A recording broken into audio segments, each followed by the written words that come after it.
Welcome to this recording where you're going to listen to insightful moments recorded during live coaching sessions with my clients who come from diverse professional backgrounds. And if you like what you hear today, please share it with your friends and colleagues. And remember to hit the subscribe button now and ensure that you never miss any other episode. Thank you.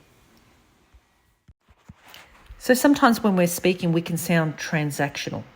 That is, all we're doing is giving people words.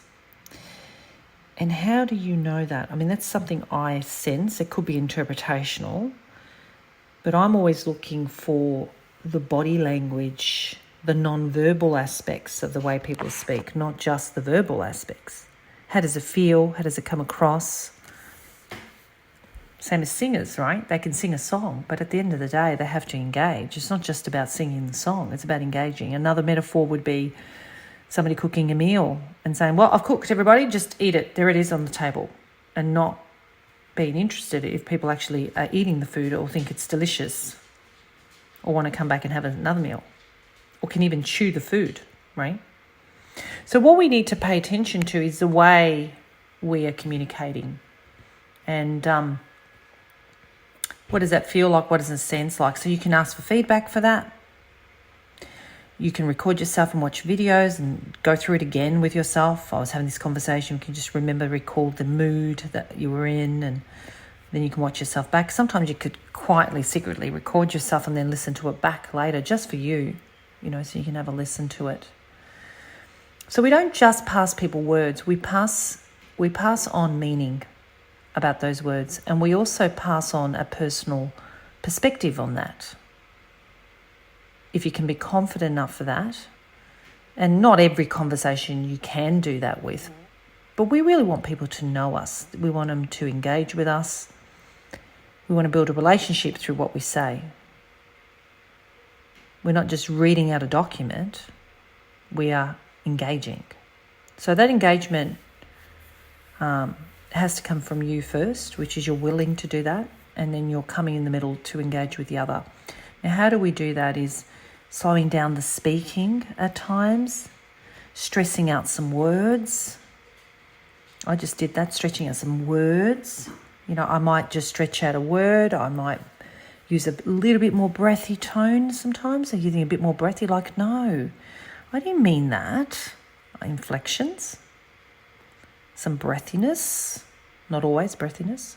And then sometimes you need to be assertive. No, I said no. And I'm using both my face, my eyes, my hands, my eyes. I'm using my voice tone. I said no, I'm not going to go.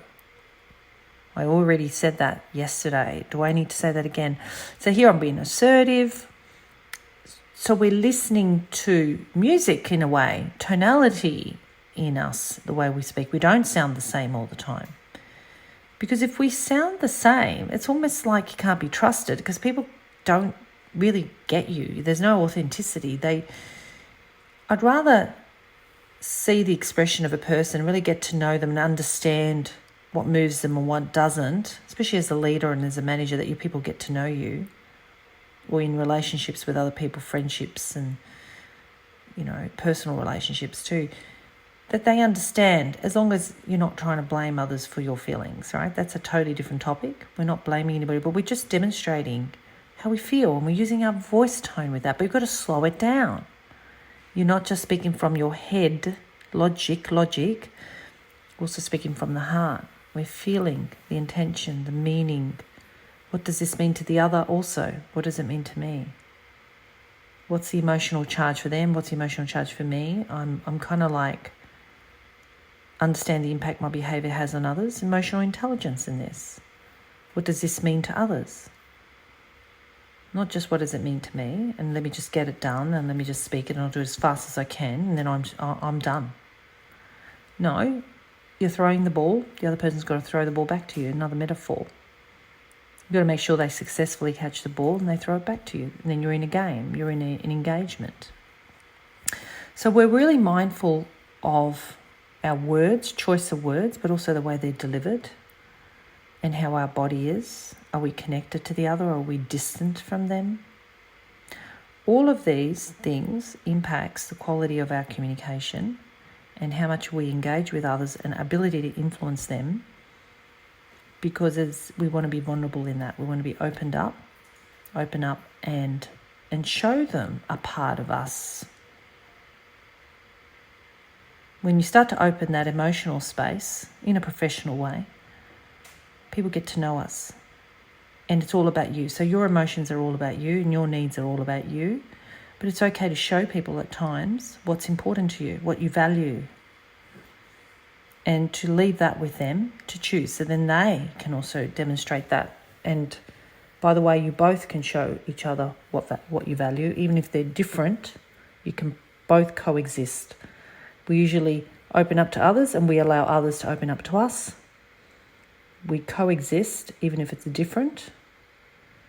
We allow people to express themselves and we also allow ourselves to express ourselves.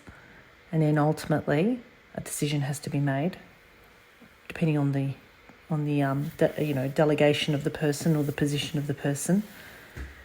And we don't use words like but. We don't exclude people. We just open up. We express ourselves, we use our voice, our gestures, our face, the pace of what we speak with, the inflection, stressing out words. A lot more on this on the podcast. Lots of conversations about how to do that.